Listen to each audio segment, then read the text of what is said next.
Nope. Hey, listen. So audience, remember, hey, if you want to get the highest job, make sure you get the highest score, you know. And if you don't get it initially, retest. My nephew, he just joined the Army. He's in North Carolina now, and he took the test and was like, "Hey, auntie, this is what I made." And I was like, "If you don't take your tail back down there and retest, don't jump into it. Like, you have time."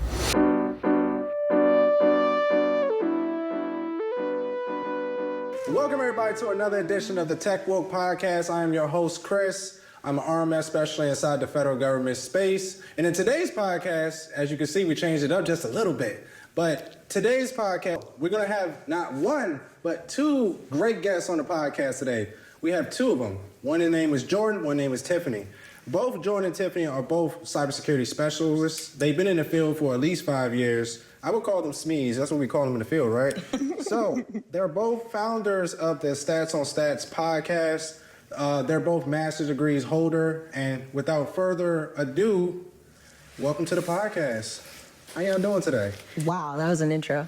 Yes. Yeah. I could never. They take your breath away? I'm still breathing. But it was solid. It could have. Hey, if it didn't do that, then I gotta do better next time. Yeah, right on. I am not lucky enough, though, to already have my master's. I am going to school. It is driving me crazy. But hey, you gotta speak it to existence. I'll take that. Yeah, so because trust me, I went through the master's program myself, and it just took a while. And by the time I want to go to get my PhD, but I don't know. Why? Huh? For what? Just to have it. Just to say, hey, I can do it. Just to say, hey, Dr. Chris, Dr. Paula. Dr. Woke. Dr. Woke. How y'all doing? Y'all just flew in, what was it, last night? We did. Yeah. How was the trip? Was it rocky? You know, these things going on, you know? No, it was cool. I don't think we had any, politicians or Bitcoin billionaires or anything because we made it here safely. I will say the best part about it is that our dog didn't whine the entire way here. Yeah, brought y'all dog? Yeah, we did. What type of dog you have? We have a toy poodle. Oh, okay. Yeah. They should have brought him in. No. Oh, yes. I would have definitely put him on the camera. Hey. No, I know. You remember how you just prayed? please don't let there be any distractions. So, yeah, no. One big interruption. Yeah, it's Listen, 100%. and we pray, and that dog quiet, that's the Lord right there, you know, so hey, yeah. So. That part, for sure. It's your first time coming down to the DMV area? No, actually, we used to live here. I think you lived here longer than me, but I was stationed here for 5 years. That's actually how we met. Oh, okay. Well, we're gonna get into that. I just want to know how y'all met. I'm like, because I know the audience, you know, even with y'all podcast, y'all probably won't ever know. Or they were like, oh, yeah, that's your friend over there. Who's your friend? Everywhere we go, every event. Where's your friend? I don't know where she's at. She's right here. Oh, she's in the restroom. Oh, she's coming. You would think, though, the way people... Okay, so they'll see me oh, where's Tiffiny? Well, hi, I'm staying here too. Thank you. I have no clue where Tiffiny is. So Tiffany's the more popular of the group, or? What? No, Tiffiny doesn't even talk to people. I'm just kind of over in the corner. No, what's weird is when you watch our podcast, I think people assume I'm the social one, and I am not. If we go to an event, she's the one that's going to start the conversation with you. So when I was introduced to y'all, I was told you're the social one.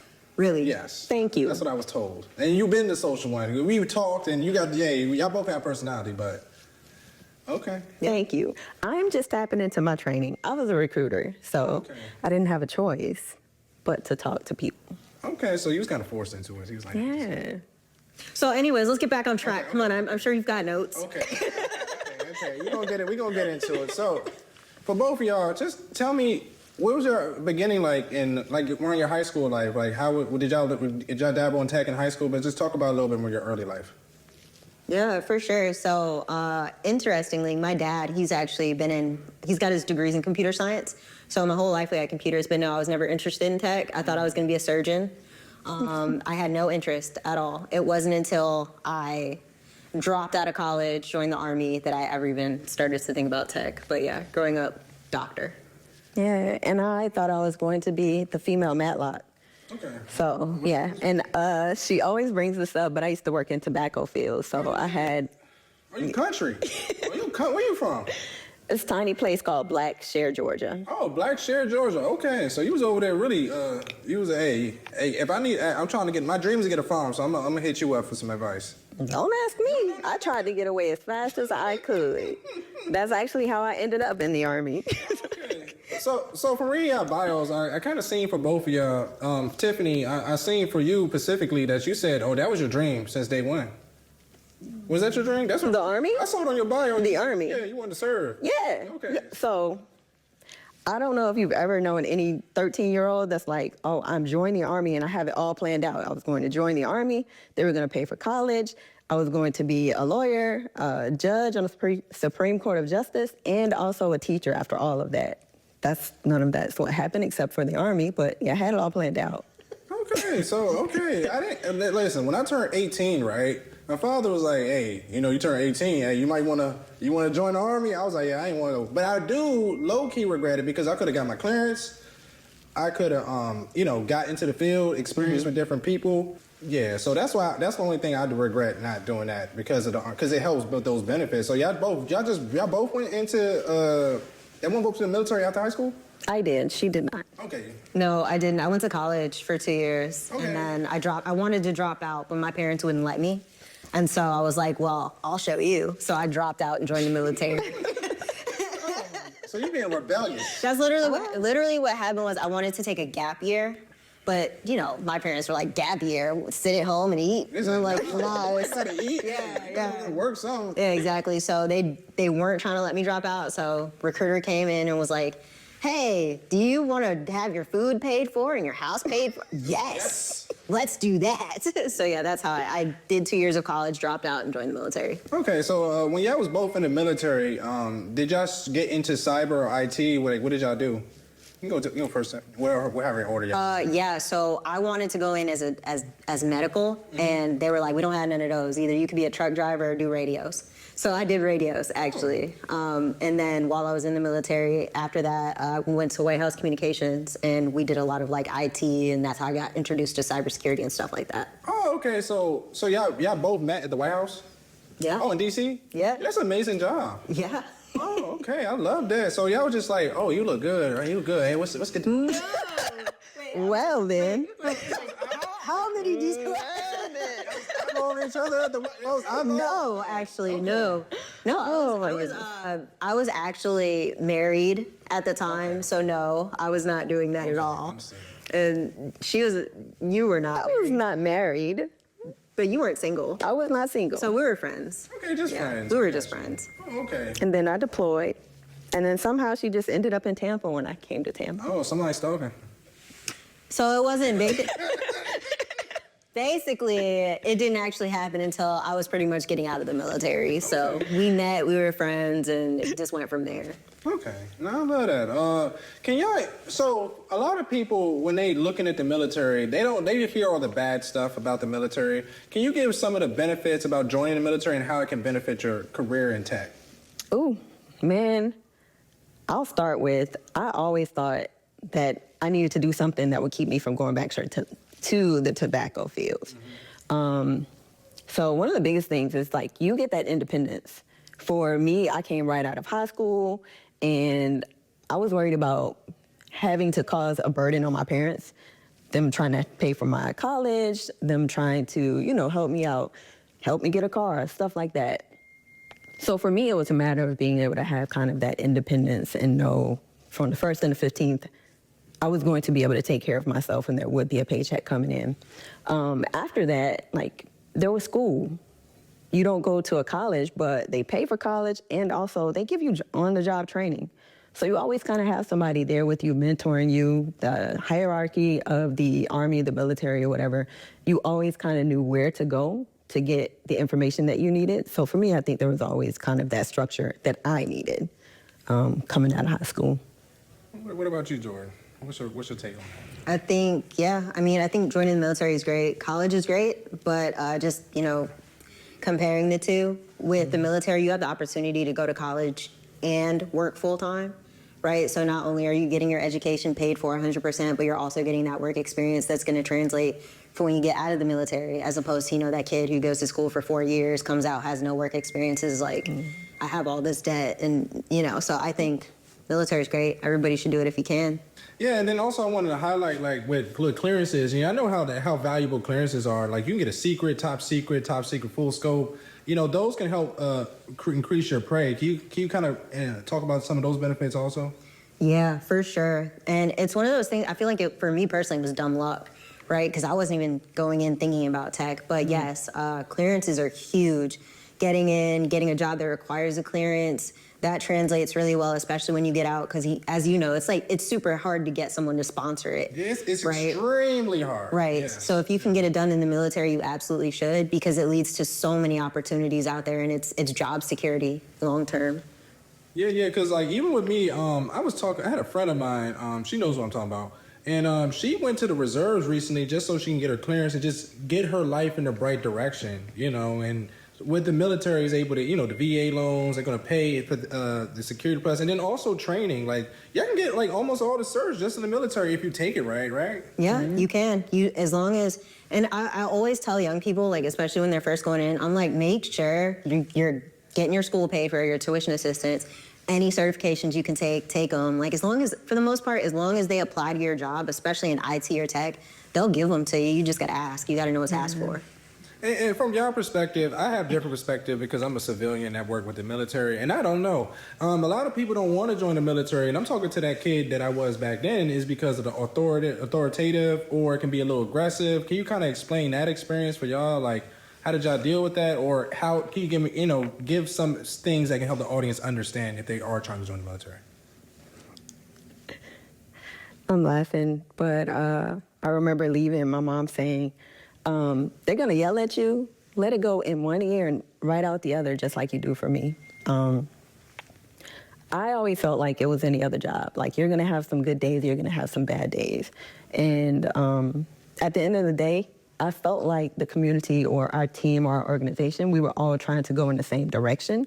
So for me, it was just a matter of like trying to sort out, through the good stuff and the bad stuff, whether somebody was frustrated at me for a certain action not happening or an action needing to be happening that I didn't take on time. Just being able to sort out like what lessons that I could take out of that and be able to move forward. And you'll find that anywhere, whether it's school or whether it's in a job as a civilian, there's always going to be kind of some controversy maybe. Yeah, there's always going to be some controversy because like even with some of the military people, they're bonded for life. So when you get through it, do basic training, whether it's doing certain jobs, and then it also teaches you how to get through and work as a team. So I don't fault it. I mean, it's good but the people I've talked to, the good or the bad, they always have good benefits. Yeah. They have their family taken care of, school taken care of, and they living a good life. So ain't nothing wrong with that. And it's not worth considering, especially in these times with the election, with the current people losing jobs. There's nothing wrong considering the reserves or even going back. So I just wanted to put that for the audience so they aren't that. Yeah. What do you think, Jordyn? What do I think? What do I think about what? Because, you're the rebel. Okay, so a couple of things. The first thing, going into it, like, growing up, my dad always told me, like, if people yell at you, ain't nobody about to hit you. So, like, it's going to be what it's going to be. No need to react. So going into the military, that was my mentality. I laughed a lot. At one point, I called my drill sergeant hot out loud. Got everybody. Oh, Lord. I'm such an unserious person. You called him hot? Oh, straight up. He was gorgeous. That was a gorgeous man. He was doing, like, some flutter kicks. I was like, that's so hot. And so, like, everybody got smoked. It was worth it, though. Whatever. Yeah. Anyways. Get it together. All that to say, I think right now, especially now, right, there's a lot of like crazy politics, a lot going on, and people have kind of this demeanor, oh, well, I don't believe in the politics, so why would I go be in the military? You don't need to be patriotic to take advantage of what, the military has to offer. That is true. Like, no matter what job you get, you're going to deal with stuff that you agree with, you don't agree with. But with the military, you get all these benefits. You get, like I said, your school paid for. You could come out with a clearance. Like, it is secretly a way for you to create generational wealth when you really think about it, right? So that's my personal opinion. Yeah, no, absolutely. I love to hear that. Yeah, it's more benefits. Like, for example, like people will say, "Oh, that's lame," but then go join the gang. Exactly. And the hood will take everything from you, your sister, your everything, and leave you with nothing. At least with the military, you're getting something out of it, and you're a hero to this country. So. Exactly, and that's major because I hear that a lot from younger people now. It's like, oh, I don't agree with the politics. Why would I go fight for the country? It's not about that. Like, you get so much back from it. Like, the politics are going to be politics, whether you work at Applebee's or you're in the Army. At least in the Army, you don't come out with $200,000 worth of student loans, And talk about some of the jobs I did while in the military. So yes, I mean I did radios like I said. So my first year and a half was very like outside, like dirt and hua. And, You was in there. Oh, I was in there. I was air assault qualified, like Air jump. assault? Yeah. So it's when you fast rope out of the helicopters. Oh, you can jump out. Oh, you on the wild side. Yeah. So, but then That's with you. I found out about White House communications, and then I spent the rest of my career doing that. So I supported the National Security Council. We would go basically set up secure offices for the National Security Council, and that was my experience. Yeah. What you tell me? My experience was a little different. So I started in, so it's personal information systems management specialist, which I don't think that even exists now. But we were the location where the human resources offices brought their backups and stuff, and we kind of monitored all the transactions that they did and fixed any errors and stuff for their transactions. So I was in the human resources side for a while. But somehow I was able to reclass after a couple years in the Army to the tech side. And I did my first 13 months after training. I did that at the help desk in Texas. And then from there is where I moved to White House Communications Agency. Oh, I love that. Okay, there's one question I forgot to ask. I'm gonna get back to this one. So, like, to get a tech role in the military, do you have to take you have to score high on a test, or how does that work? It's all based off of your ASVAB scores usually. So they'll have like different, how do you say, like ranges, or they'll have like different, I can't think of the things, Jordyn. What are they? Tech. They're like different categories. Yeah. Different scores that you get in different categories. SAT, something like that? Kind of. It's like a standardized test. Yeah. So, and then they'll, based off of what your scores are in those different areas, they'll show you like this list of jobs and be like, hey, pick one of these because you're going to be more than likely great at, this certain set of skill sets. It is legit like a standardized, like, because you've got your, like, here's what you got in your math and your science. It's exactly like that, because if you don't get a certain thing, you can't, yeah. It's exactly like that. So if you score high, you can get where you want to go. The higher you get, the more jobs you have, the lower, the less. You can like pick, or they just pick for you. It depends. It depends on what's available at the time. Yeah. Hey, listen. So audience, remember, hey, if you want to get the highest job, make sure you get the highest score. And if you don't get it initially, retest. My nephew, he just joined the Army. He's in North Carolina now, and he took the test and was like, "Hey, auntie, this is what I made." And I was like, "If you don't take your tail back down there and retest, don't jump into it. Like, you have time." Okay, so y'all did all that good stuff. So y'all did the military. When did y'all leave the military? Are y'all still in the military? Are we? Inception. Let me just go ahead and do my part first because mine will be easy. So I retired 2018, so I'm done and hanging out. Yeah. Okay. Would you like to? Let me start trauma dumping. Let me get comfortable. Okay, so here's what happened. Right. She says that because I got kicked out. But look, guys, I didn't get kicked out because I'm not a good person. I was diagnosed with bipolar 1 disorder. And so I got kicked out of the military, and it wasn't even like a soft landing. It was like, hey, you've got bipolar disorder, and then in 3 months they kicked me out. So yeah, I got out in 2017. Okay. So after y'all left the military, you went to school, you got your bachelor's, you both got your bachelor's, right? I got my bachelor's while I was in the military, yeah. What about same thing? Same. I mean, y'all both got it in cybersecurity? Yep. Okay, so I did want to dive into this. Like, when y'all did your bachelor's, did y'all do any internships or anything like that? No. Okay. I mean, we were both working full time in the military when we got our bachelor's degrees. Okay, so let's segue to this topic right now. I have a bachelor's in criminal justice. I have a master in cybersecurity. Can you tell me from y'all experience, and we're going to get to y'all experience a little bit later, do you feel like a degree helps you get a job in tech or cybersecurity? Is criminal justice how you got introduced to cybersecurity? So to be honest with you, so when I was in school, I always wanted to do tech, cybersecurity. I could have transferred, but I didn't do it because I didn't think I was smart enough, because I didn't see that many people that looked like me and you in the space. So that's why I didn't do it. But my segue was getting my master's and getting my security plus. Okay. Yeah. Gotcha. Oh, I'm sorry. I had a question for it. It just stuck out to me. Yeah, that's fine, but I forgot his questions. Oh, you forgot his question. Go ahead. Okay, I'm so sorry. So the question was, does a cybersecurity degree help y'all get a job in tech?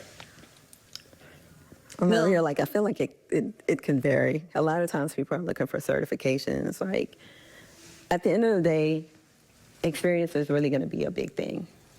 So, Yeah, it depends, right? It depends because I feel like degrees and certifications are really good for government work, right? If you're going to be a contractor, GS, those are requirements. But I feel like out in the, the private sector, it's a little less of a requirement. It's more so like how much can you actually prove to me that you know how to do?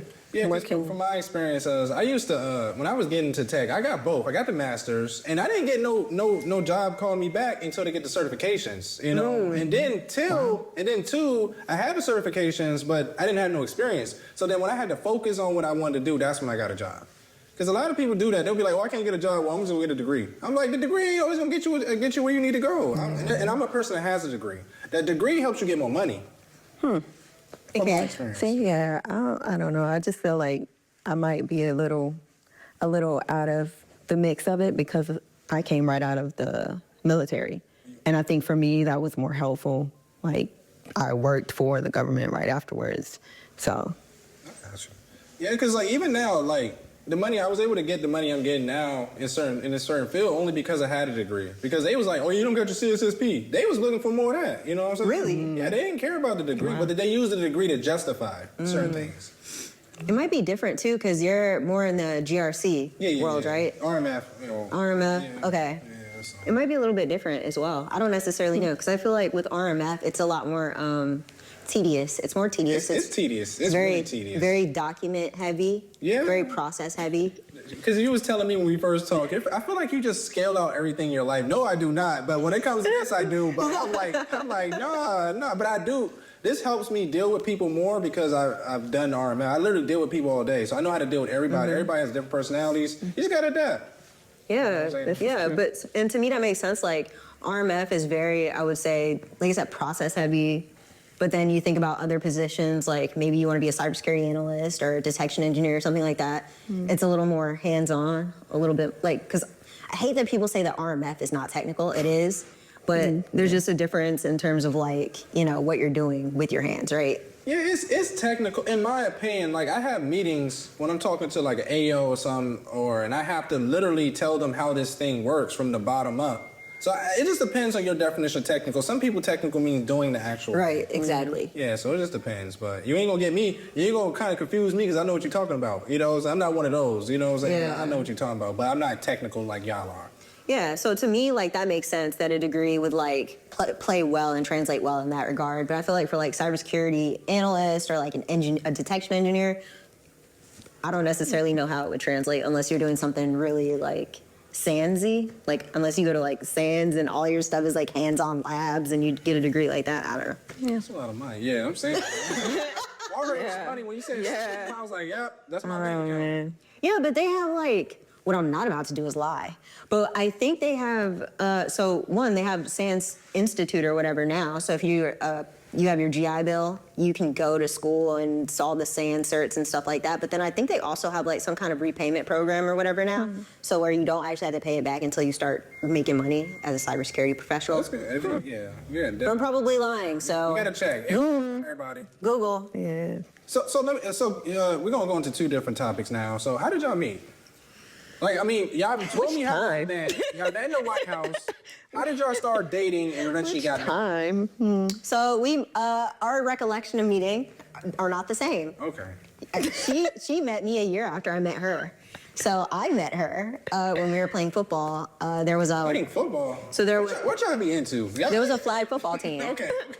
The unit had a flag football team. So that's where I met her. But she apparently did not meet me there, even though she taught me how to play football. She taught me how to run routes and catch and She stuff. did. She did, but she doesn't know that. These little bunny ears. I told you, Tiffany behind you.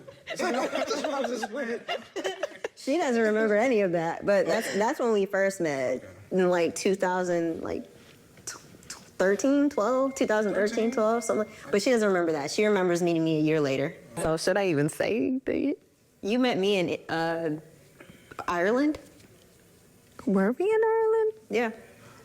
Huh. It was either Ireland or Jerusalem. I think it was, I thought it was, yeah, Jerusalem. Okay. Yeah, we were on a trip. Anyway, we went to lunch that trip. Dinner. Yep. We ate something. So what hit it off? Y'all met, y'all seen each other like 5 times. What happened to say, okay, we're gonna start dating? A lot happened. I was married.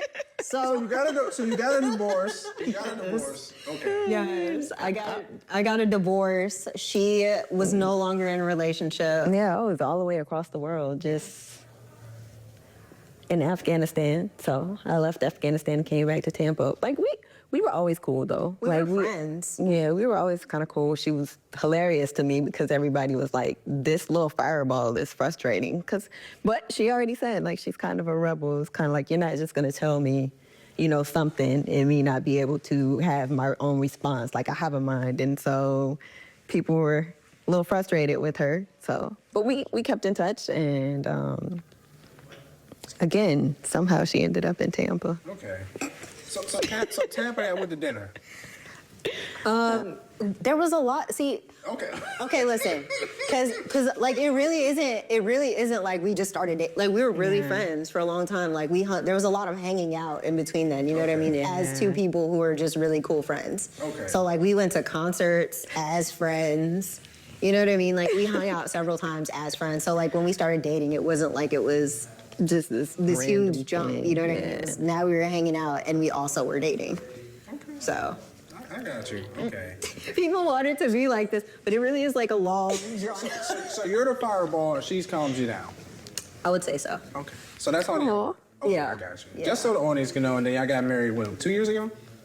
No, 2022. Yes. So 3 years, and according to my, that was the wedding. So 3 years and 6 months ago. So 4 years. I was gonna say I thought it was 2021. Yeah, the wedding was 2022. Oh, okay. Yeah. Okay. So congratulations to y'all. Sometimes friends do work out. I have some females I've been friends with for years. Hopefully, maybe I might get married soon. You never know. It might. You know, I'm looking for one. So, hey, audience, listen. I'm looking for somebody. I ain't looking for everybody, but hey, I'm looking for somebody. So, you know. Don't get confused by what you see on this video. He's tall. Like I walked around the corner and was like, who is this guy? Listen, I'm 6'4", caramel dude, big dude. Hey, I'm right here. And wait, no. See what we not gonna do? We're not gonna undersell it. He's tall. He's employed. He loves the Lord. He's walking with the Lord, ladies. You're welcome. I got you back. I got you. So, okay, I got married. So, this is what I want to know. So, When I first got into tech, I was green. I was lost in the details, unsure of it all. Then one day I had my woke moment and everything clicked. The pieces came together and things just got better. The moment of clarity inspired me to create Tech Woke clothing. For those that have had the same awakening, this is for the tech community that's woke to what's next. Step into the future with cutting edge designs, smart fabrics, and fashion that evolves with you, bold and intelligent, sustainable, and get your merch. Join the Tech Woke movement, wear the future. Shop now at shoptechwoke.com. Thank you. Also, tell me about how y'all first got your first role in cybersecurity. Just kind of break that down for me. You want to go, Tim? I was referred to a security operations center by a friend.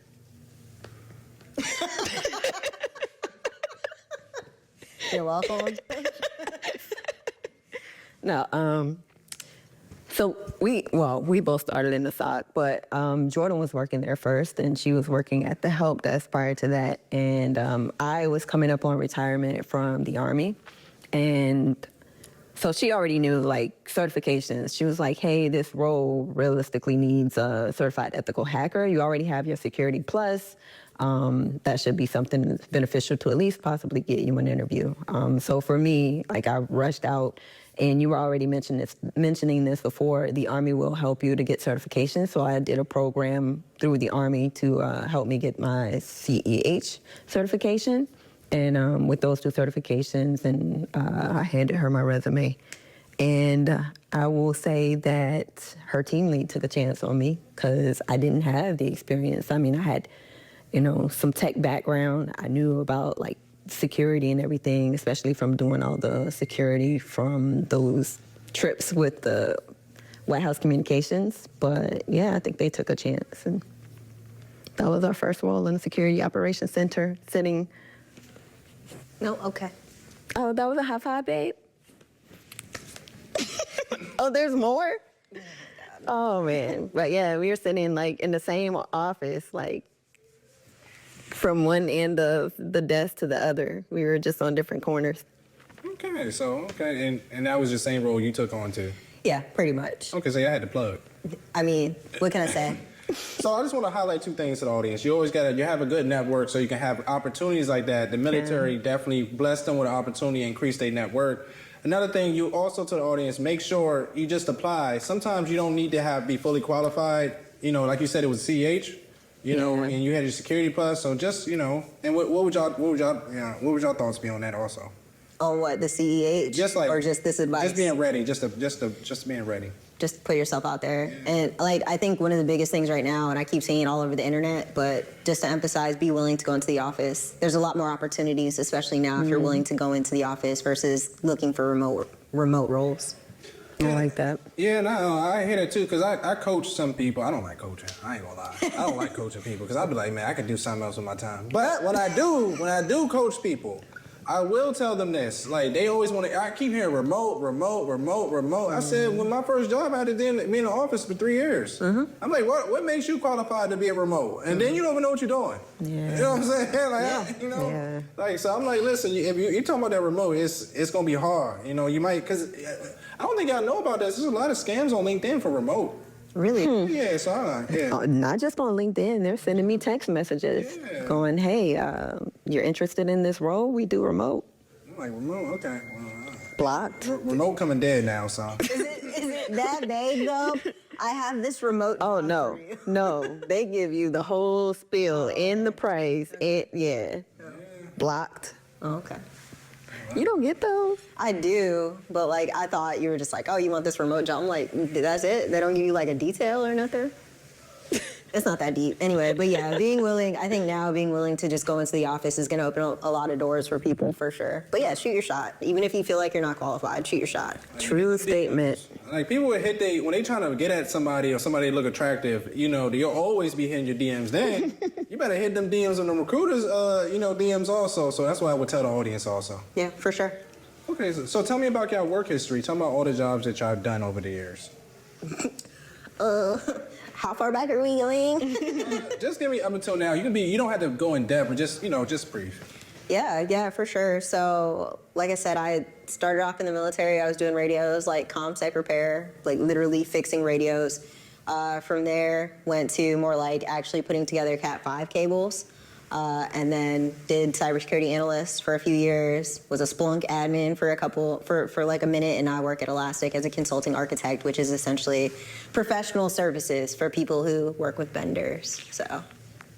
Yeah, we all know the Army, so I was in the Army. I did human resources, I'll say, for the first couple of years. And then after I reclassed, I did help desk. I moved from there to White House Communications Agency.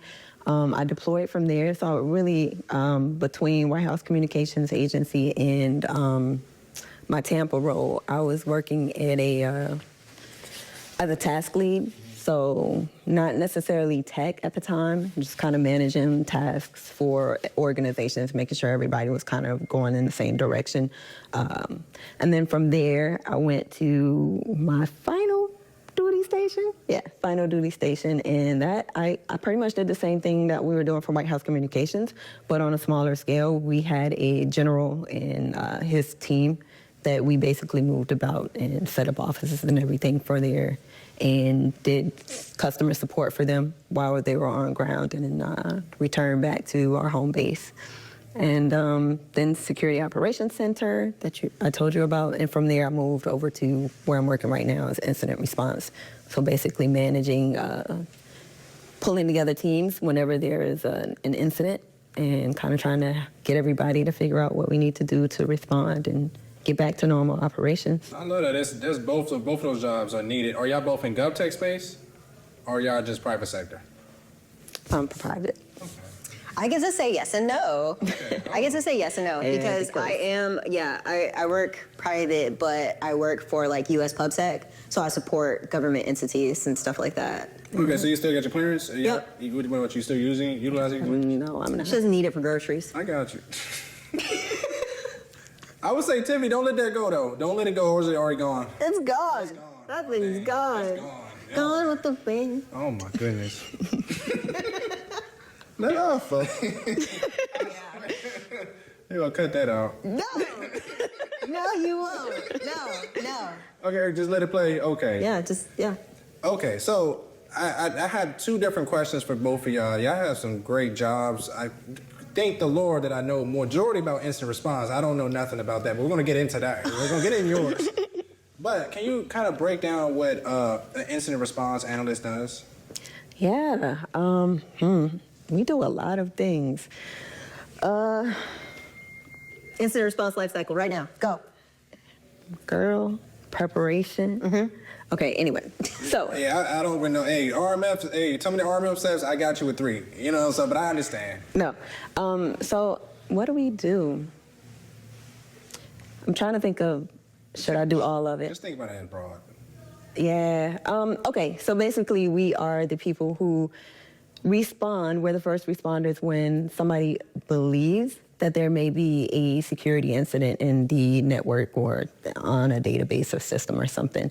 So they call us. We bring a whole bunch of people into a room. We get them to sit across the table from each other and start talking about like what happened, who did it, where, why, what could have been maybe the motivation, and then trying to like scope it out, figure out like what are, dang, I'm trying to go through the whole system, but trying to scope it out and make sure that we can remediate, resolve, and get back to normal business operations. So firefighters, maybe? Yeah, basically firefighters. If there's something on fire, you're gonna put some water on it. Digital investigators, I don't know, yeah. Yeah, because I'm familiar with incident response, because as an ISO, we kind of deal with incident response. I had to write the plan, literally, and I had to get it approved by y'all. Y'all be getting on my nerves when I try to get try to get these plans approved, but I understand it has to be done perfectly, you know, but so I understand, like, if it's an incident, say it goes to y'all, then y'all have to report it up to RPM, and then it has to go up to all these people, and then it's a big mess. Then we got to do an after-action report about what's going on, right? Oh, man. Yeah, I mean, it's a lot of just like communicating with a lot of people. So we'll work with legal, we'll work with the developers, we'll work with the engineers. Everybody's just kind of trying to find a solution depending on what's going on. And yeah, after action reviews, like at the end of the day, we want to be able to respond efficiently or effectively when we feel like there is some type of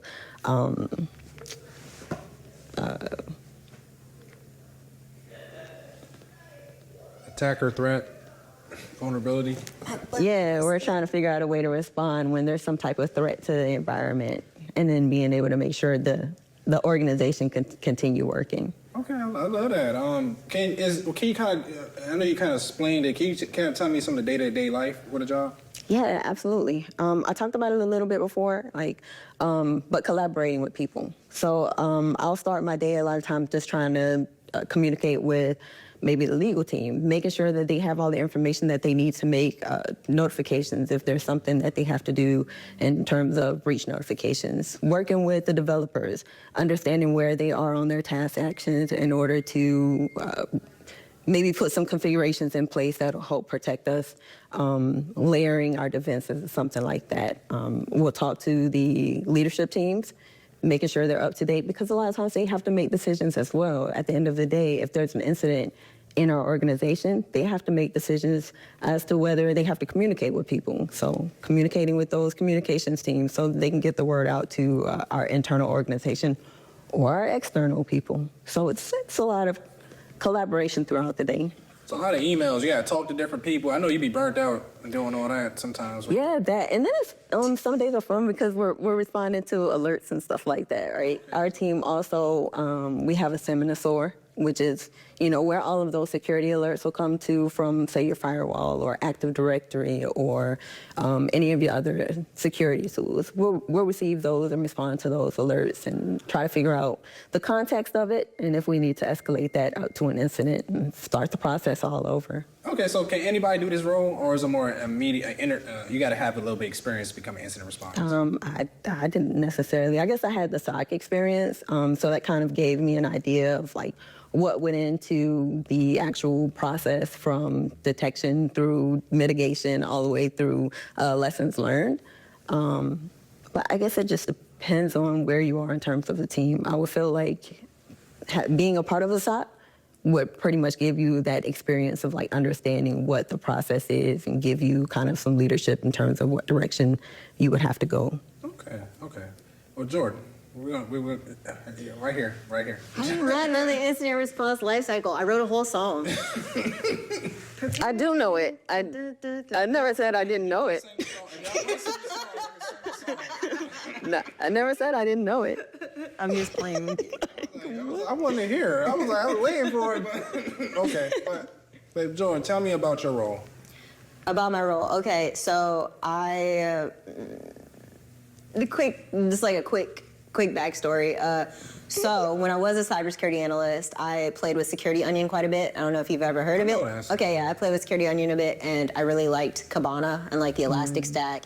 And I started to get really into the idea of helping with the data normalization. I found that I was more interested in the actual engineering process than I was in actually looking at the logs. And so that's essentially what I do now is I work at, am I allowed to say that? I don't know, you might have to cut that out. I work at a place that does data search, observability, and security, and basically the customers will buy our solutions. We will help them scope out their environment so that they can deploy our solution to meet their use case, whether that's data observability, whether that's security operations, so we actually help them deploy the software. We help them through their data normalization process, right? Getting those logs formatted and normalized into a schema that fits, their specific use case. We help them write detection rules based on the languages that we offer, like we have Elasticsearch query language, blah, blah, blah. So that's essentially what I do. Yes. So like for this, are you actually doing it, or are you kind of like selling it to them? So you're actually going into these environments and fixing it what they liking for their liking. Correct. Yeah. So we're actually the people in there. Like when you call the vendor, hey, we bought this thing, don't know what we're doing with it. We come in and we actually deploy everything and get you up and running. Okay, so you're really technical, Yep. extremely technical. That is what they think. That's what they think. Okay. Google's your best friend. Google and the robot. Okay, the robot. The robot. What is the robot? ChatGPT. Oh, okay, the robot. Okay. Oh my God. That's a good name, though. That's actually a good name. Google and the robot. Yeah, I'm gonna trademark that. The robot. Okay. I'm just, so to get into this role, what skills would you need to learn to get into this? What you do? Humility. Humility. You have to be comfortable with being uncomfortable, and you have to be cool with like not knowing pretty much anything, right? Because in knowing the software and being able to go and deploy in different environments, you also have to understand the peripheral technology. So it's not just, hey, I understand, Elastic. I also have to understand Kafka. I also have to understand Fluentd. I have to understand Docker, Kubernetes, all these other things. So you have to be curious. You have to be humble. And you just, stay curious, stay humble, good to go. Are you working with containers? Mm-hmm. Oh, okay. So it's like a container. Okay, those are. So exactly. So you have to understand various deployments, right? On-prem, cloud. Yeah, I know. Yeah. Yeah. So it's language now, Yeah, exactly. Like there are times when you even have to be able to understand like Python, right? Because a lot of customers like to have their own custom solution. So how do you help them troubleshoot to integrate into what we have, right?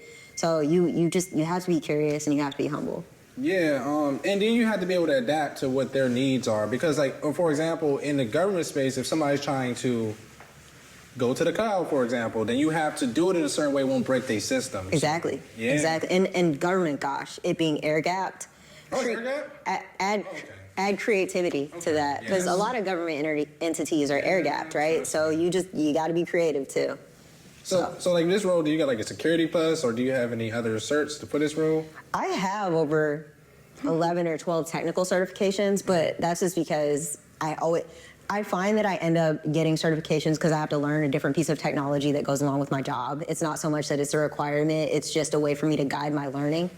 But no, really, it's just a matter of you don't need any certs, to be honest. In this specific job, it helps to have Security Plus because we work with so many DoD organizations. But yeah, it's just a matter of like being curious, keeping your hands on keyboard, labbing constantly. Okay. Do you recommend any training material for your role? For my role specifically, Yeah. Or in general. and I'm gonna go in general. Well, I would say just because there's so much content out there for technical cybersecurity people on the Elastic Stack anyway, because it's out there and you can start it up for free, especially on-prem. I'm gonna have to send you some links because there's some really good YouTube videos where people will go like step by step through some of these things to build up specific like security labs. So I'll get back to you. I think it's the Simply Cyber guy though. You know what I'm talking about? He's Gerard Auger. Yeah, him. He's got some really good videos, and John Hammond has some pretty good I know John Hammond. John Hammond's my man. I love him. Yeah, I know him. They both, so if you're interested in getting started on the stack specifically, those two, they both have really good YouTube videos on how to set up and get something running in order to, lab out like security use cases. If you're talking about the same guy, John Hammond, I think he got popular during the pandemic. He has a big cybersecurity company now, like huge. Yep, glasses. Yeah, I know him. Yep. Yeah. He doesn't even do his YouTube no more. Yeah, but he's got video, him and the Simply Cyber dude, they both have like these really good videos on setting up the Elastic Stack and getting them ready for a security use case. Okay, so now we're gonna go to kind of, rapid fire questions for y'all. Okay. Just so y'all can, just questions that can help people. Because I deal with so many people, I've talked to so many people, I hear the same questions. So how do you deal with imposter syndrome in this role? Or have y'all ever experienced it? Can I run something back real quick though? Go ahead. Before I forget. Learn Linux. There. If you want to get a hands-on doc, you need to understand how to move throughout Linux. And does it necessarily have to for Elastic? For my role, no. For hands-on stuff in general, like you need to be able to navigate a Linux server. I mean, Windows, sure, okay, who cares? But like Linux. Especially scripting. Red Hat, Yes, Red Hat. You get a Red Hat cert, that's instant 100K for anybody. Red Hat, yeah. Yeah, for anybody. I'm telling anybody, If you don't at least know how to change a directory, is what I'm saying. Like, because there are people who have never even, like, you at least need to know how to do simple things, understand Linux and terminal, all that stuff. Command line. Okay, command. And that's why I was wondering, like, is it specifically Linux or you mean? Command line, sure, Windows, if you feel like Is there a way to convert your computer, like, to straight Linux so you just command line everything? Or do you think you should just, because there's some people that literally, that's how they train themselves to learn. But that's what, I guess, labbing for, virtual systems are for, right? You can dual boot too. Yeah. But you can dual boot. Yeah, absolutely. I dual boot. So I have I can either choose my elementary OS or my Windows OS, but now I also just use my MacBook. So who cares? But you can dual boot if you feel like it. Anyways, okay, imposter syndrome. Oh man. What was the question about imposter syndrome? yes. Do we have imposter syndrome? The question was, how do you deal with imposter syndrome, and have you ever had imposter syndrome? How can you not in this role? That's what I'm saying. I don't have it no more. You do. Yeah. Tell me about that. Hold on. I'm Chris. You know what I'm saying? That's what any room I walk into. Okay, King. Yeah, that's how I move. But in the past I didn't move like that. I didn't want to. For me, I was scared to talk in meetings. I didn't want to do anything, but then one thing just clicked, and I was like, man, listen, I'm here. See, I'm here for a reason, so hey, that's how I move now. He walked in the room like, I'm Chris from DC. Yeah. King Chris. Yeah. That's how I move now. I think one of the things that helps is being able to say, where you are. Maybe being vulnerable. That's actually something I get from this person over here.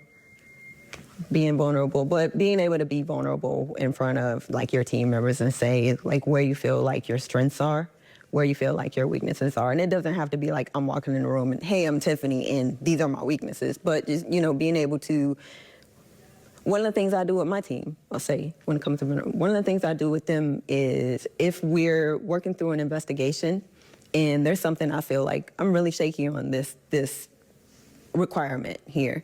Being able to say, this is what I'm thinking it out loud. If either one of you have something, what are your thoughts on it? Being able to, stop and give them the ability to talk as well. I think it's always helped me to be able to just be open about what I'm feeling. Like that. Yeah, and I will say I do walk into a room confident, but I tell anybody on my team, if I don't know, I don't know. I'm not about to sit there and fake like I know. If I don't know, I ain't know, because they're gonna be looking at me crazy. The cure to imposter syndrome is to not be an imposter. Boom. I'm just saying, if you don't know something, you're that. So, like, when you first start these roles, a lot of people talk about getting the roles. Is there anything y'all can go back to prepare to start your career in cyber? To start these first, your first jobs in cybersecurity? Anything y'all would y'all do? Like differently? Yeah, different. Like when you first start. I think the only thing I wish I had done, looking back, now that I still feel like I'm playing catch up on, like if I'm just being honest, is I wish I had a better understanding of networking. I wish I had really gotten it into more of the network engineering side of things before I kind of dove into cybersecurity. Because I think it's easy, like once you're already in it, I think it's easy to kind of cheat a little bit. So yeah, that's the biggest thing for me. Me looking back, I think I probably would have started labbing like much earlier than when I did. Just being able to be more hands-on as opposed to being in the office and trying to learn on the go, because I always felt like I was asking a bunch of people for like what their knowledge was and then understanding like portions of the concepts. So I think if I could go back, that would be like one of the biggest things I did is like pulled out a computer, whether it was an old computer that I already had and figuring out how to take it apart and put it back together and then putting a new operating system on it. So something like that, I would go back and just be much more involved. You started your Discord huddle center? Here's her. Okay, normal people play Call of Duty and PUBG. You're so funny. And even NBA 2K. You're so funny. You do? I used to. Mobile or like for real? Like the mobile. I ain't played a real one. I had to stop playing mobile because there was this 11-year-old kid who was terrorizing me. So now I just stick to NBA 2K. Okay. But anyways, normal people play video games. Her, at like 2 o'clock in the morning, where you guys at in this box? Where you guys at in this box? Hey, I'm tired at this point. Have you already hacked this one? I'm like, huh? Oh man, that's true. Hey, I'm done. Once I come home, I don't want to fall for this stuff no more. Her at like 2 o'clock in the morning. Yeah. What command did you use there to get into? Yeah. Privilege escalation. Ooh. You just think you so funny. Oh my goodness. Sorry. I just had to. I'm like, you probably wish you had started your little Discord group sooner. So if anyone's interested in laughing at 2 o'clock in the morning, instead of playing video games like a normal person, hit her up. Okay. I have another question. Y'all both black women. And y'all are both black women. That's true. Obviously, but how do y'all deal with being black women in this field, in majority in a white dominant space? I wake up. What? Huh? So have you ever been like, so for example, like have you ever been in a meeting and then you're in this meeting and then they'll be like, okay, she don't know what she's talking about. She just keep it, something like that. Anything like that? That's being a woman. But no, I'm kidding. I'm joking with you. But like, I think it's something where I know for me, I can say for me personally, it's something I'm still trying to navigate. But there's a lot of like other nuances in there as well. Because I have terrible social anxiety, right? So you do? I do. How? We could have a whole. I told you, don't make me trauma dump. But yeah, so I have terrible social anxiety, all this other stuff. So right now I'm still trying to make my way through feeling like I belong in these spaces. So me being a black woman in the tech space, I feel like I do a lot of probably overcompensating. I do a lot of filtering. I feel like I probably don't speak up nearly as much as I need to.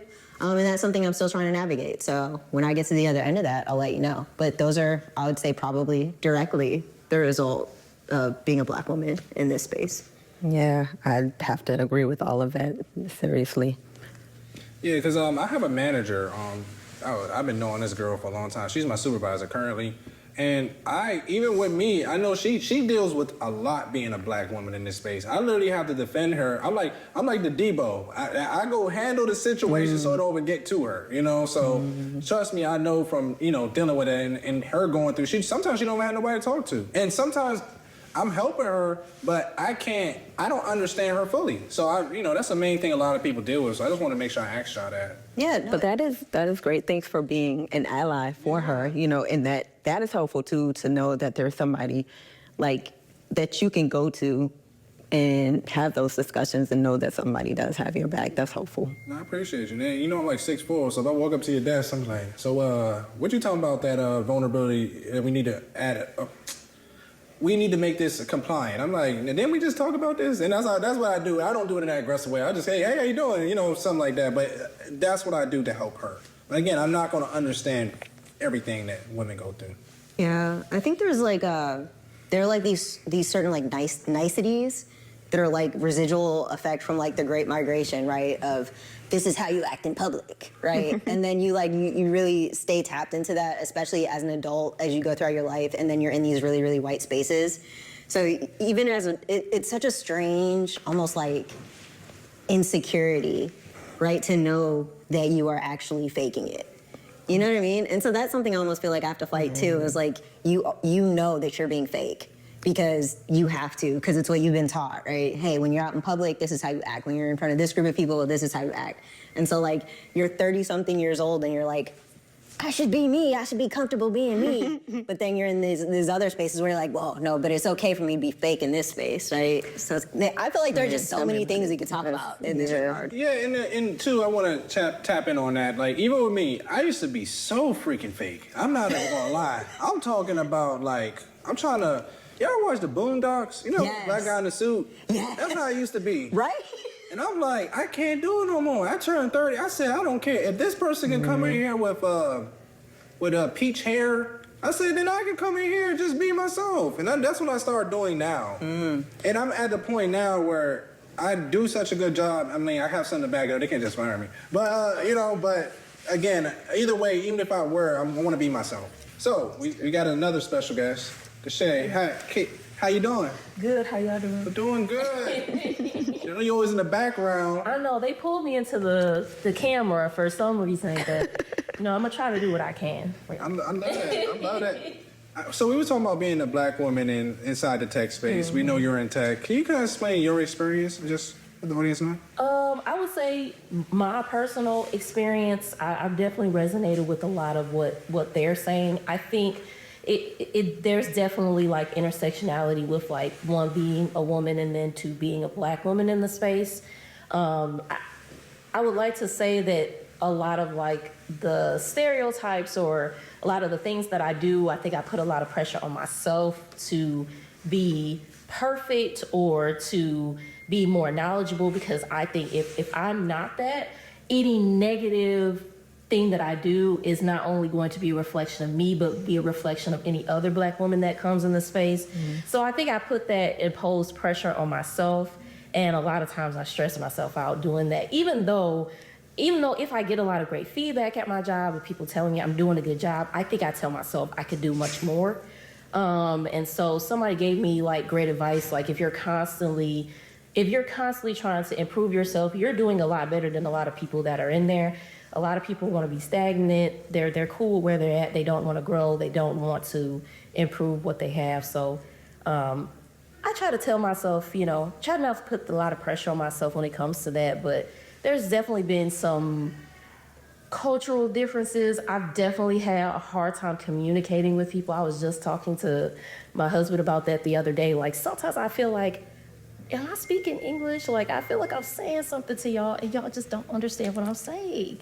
And so there's a lot of trying to balance between like being myself and then also trying to be professional in a space that's not catering to me, if I can put it like that. So I guess that would kind of be like my experience being in that space as a black woman. Well, I commend you to, just for all of y'all, just keep doing what y'all doing. From having this conversation, I'm definitely, in the future, I want to go into this more, like, because this is a very interesting topic, because I really don't know what y'all go through. And I know y'all being a woman's hard, but being a man, and then too, sometimes, you know, colorism too. Like sometimes you can be, the lighter you are, you treat you better. The darker you are, it gets worse and worse. So I don't know. You know. So that's kind of. You just getting all the way into it today, huh? This guy right here. This is the bachelor you want. You getting into it, huh? I'm just saying, this is the bachelor you want, ladies. He listens. Listen, hey, listen, I'm right here, you know. Hey, y'all looking for somebody? Good Christian woman. I ain't messing with anything. Christian. Hey, I don't want y'all. Y'all just want a man of God. I get y'all just want a man of God. I don't want all of them. You know, I want the wrong one. Oh my God. I'm definitely gonna bring that up in the future because I'm like, y'all ain't gonna lie. I feel like it because I see the eyes dilated, everything. Y'all into this topic, you know what I'm saying? So I'm into this whole conversation. I'm into the whole conversation, Chris. okay. But for me, I saw it as a segue to pull in this lady here. So I was excited about that. No, because at this point, I'm like, why haven't we got you on? Well, I feel like I'm more newer in the space, so I'm more of a career transitioner. I used to be a teacher before I got into the tech space. But it's So actually there's still so much I want to learn. So I don't want to put on myself like I'm a professional or I'm so experienced or anything like that. But I have some, but You're a teacher? Let me be in there for a couple of years and I got you. You sure? No, because I'm like, I ain't even know. Like, that's a whole different side. So even being a teacher or like transitional, that's fire. Yes, Yeah. I will say like it's great if like I consider myself to be a lifelong learner, and when you're a teacher, you're constantly having to learn, and you're constantly having to learn how to teach things to other people. So that's been a great asset for me in the space because I'm already proactive about learning about new things. I'm very transparent. Like if I don't know something, I'm gonna be honest. Like, look, I don't know this. But I do make an attempt to try to, learn more about the topic or the things that I'm working with or knowing, or even when I have to try to explain things to clients or team members, it's an excellent way to kind of segue into that. So it's definitely been an asset in my career for sure. Yeah, I'm definitely. Yeah, we're gonna tap this in. I think we need to do a whole audience for this one. Yes. This one. Yeah. What's that dating podcast everybody go on? So tonight's conversation. Yeah, tonight. That's a good conversation. What you looking at your phone for? Oh, sorry, so tell me Nobody was keeping track of time. I could pick time. So, let's talk about the Stats on Stats podcast. What made you start the Stats on Stats podcast? How's it going? Tell me about it. That was crazy. Great. Thanks for asking. Yeah, Jordyn and I both were in tech in some form, fashion, cybersecurity. She was doing a lot of different things. And at the same time, people were asking us a lot of questions about how we got into tech. Like, what did we do? Sometimes being like, yo, y'all nerds, like, what is it about this job or this role? And we wanted to be able to, like, provide feedback. But after a while, it was like, it was only the two of us.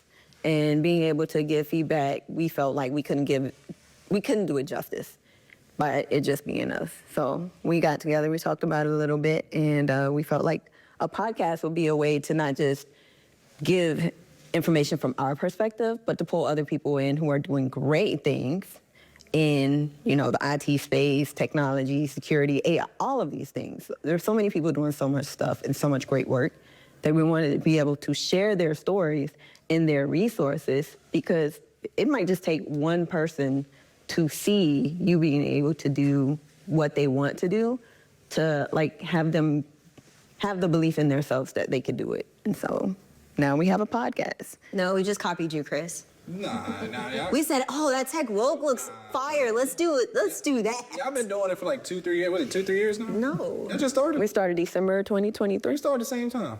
Oh, so we really did just copy you. Yeah.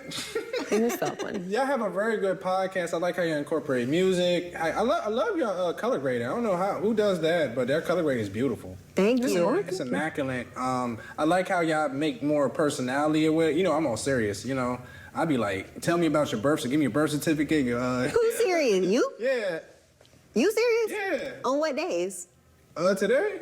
This was serious? This is serious. Well, that's what everybody tells me. They said Chris is serious. That's not the vibe I got. I adapt to people. Oh, I was gonna say maybe because I'm unserious. Yes. Okay. When you said the drill instructor was hot, I was like, yeah. Yeah. You're gonna get the other side of Chris. You know what I'm saying? Very cool. Cool. Yeah. No, thank you. Thank you for that. We love what you're doing as well. That's why we copied you. Okay. Yeah. So with the Stats on Stats podcast, what's your goals with that? To be great. No. So it's like she said, huge thing is just exposure. You know, we could go into a whole thing on that, but like I grew up around doctors and, you know, people who were doing that kind of work. So I always kind of knew those options were out there available to me. I know that that's not necessarily for people who look like us. That's not necessarily always the case. So putting our faces out there and also making it really approachable, right? We look like us, and also we're not super stiff.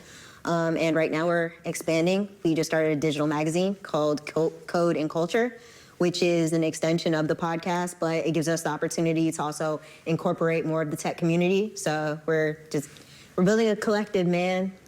Yeah. Building a collective. You're doing very good. To even get a podcast, even a year, you know how it is. I podcast, and I know how difficult this is. There's not a lot of money in podcasting. There's what? You gotta have a passion. You do. I spent a lot of money. I ain't gonna lie. I'm saying, extra. It was. But the one thing that always keeps me going, I know that gets with you, is always that one person. Yep. Like, even Deshae, you know what I'm saying? She says she enjoys coming on because she's getting all the good from it. And I don't know who it helps. You don't know who it helps. Can you tell about some of those moments where you wanted to quit the podcast and then somebody, you know, be like, hey, I love this. Talk about that. Yeah, man, I swear God be on time for real, because it's like every time I want to quit, I'll get a message from somebody who will be like, man, I just checked out your podcast and like, you know, it's so cool to see how open and vulnerable you are because I went through something similar. And, you know, it's just really great to see people like you, like, communicating that, or other people just saying, like, man, I was really low today, but I heard something that you said, and it just, like, really pumped me up and got me motivated. So, like, honestly, at this point, we do it for that, because without that, it's like, because you know, podcasting be tough, so like it's easy to be like, you know what, like this is costing me $1. It's costing a little, but I'm starting to make a little something now. But it's like even that, it's like it's not even worth. It's worth. No matter what, it's you have to have a passion to do it. Oh yeah, 100%, 100%. So like yeah, obviously it's passion fuel, but it definitely helps when the people you're doing it for let you know that like it's impacting them. They're actually seeing it. Like even Deshae, she don't know. Even her, she said one day, "Oh yeah, I love it because it's helping." And I'm like, "Okay, well I'm gonna keep going." Or somebody just tell me I'm gonna keep going. So that's the main reason we do it. And it's not a lot of these tech. Everybody want to talk about dating, sports, or something else. So that gives you more views, but this don't give you that many views. And like let's be honest too, like, and this is just a general comment, but like we don't talk about the things that people want to see all the time, which is money. How much money do you make? You know what I mean? We don't talk about that. You don't really talk about that, and that's what's getting all the views right there. I can't talk about it because then next thing you know, somebody be rolling up at my door.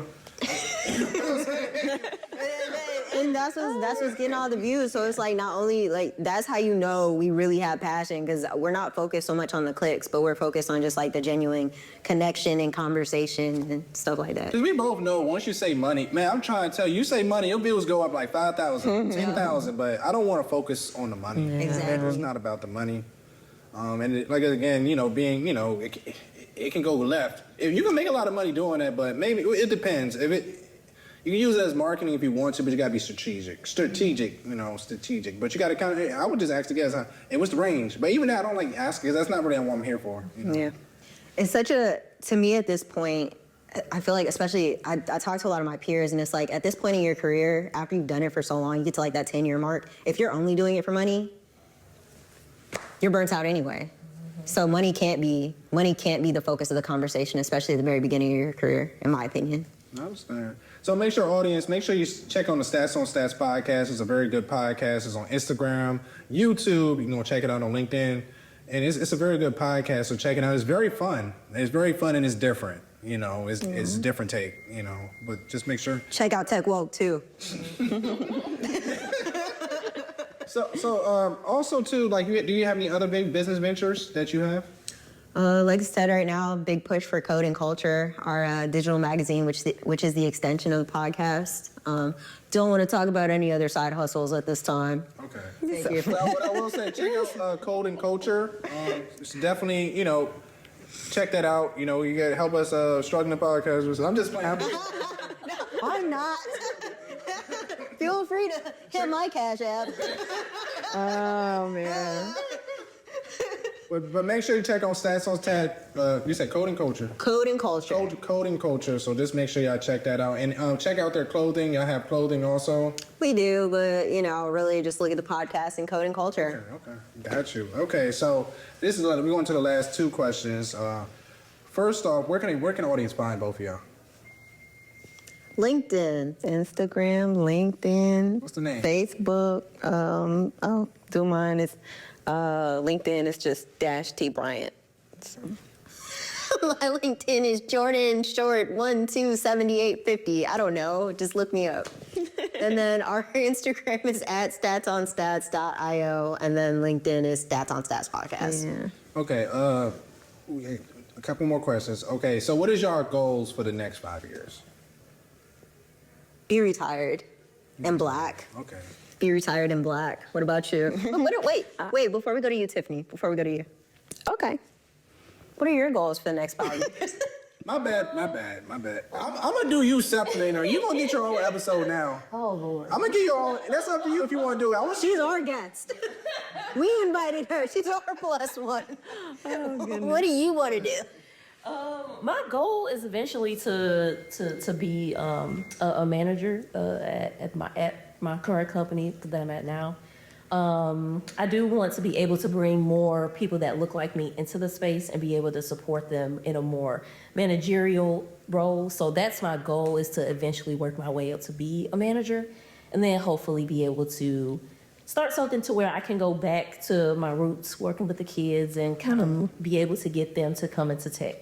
Because I feel like if I would have gotten that exposure when I was that young, I don't know if I would have took the teacher route. I definitely probably would have been in the tech space a lot sooner. So those are my goals for the next 5 years. Yeah, I know what you was gonna say.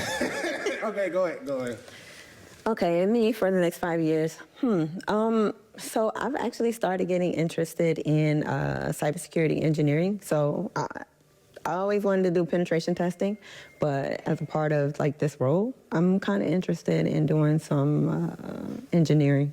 So maybe in the next 5 years, I'll shift over to do that. I want to hear something. I want to hear something like, we're gonna be. I want to be millionaire, or you want to be no millionaire? I just want to go back to the country, maybe get one of those little RVs and just drive around the country with my lovely wife. Do you do that, Jordan? If anybody can convince her. I don't want to drive, I want to ride. Okay. I can drive. I will drive. Oh, yeah, I'll do that if I don't have to drive. Okay. Make sure I get this part of the recording so I can play it back there. I got you. I'll send it to y'all so y'all can all see. Well, this is for all of y'all. What is one thing y'all want to leave the audience with? Stay curious. To the extreme, I rock a mic like a vandal, light up the stage, and wax a chump like a candle. Dance.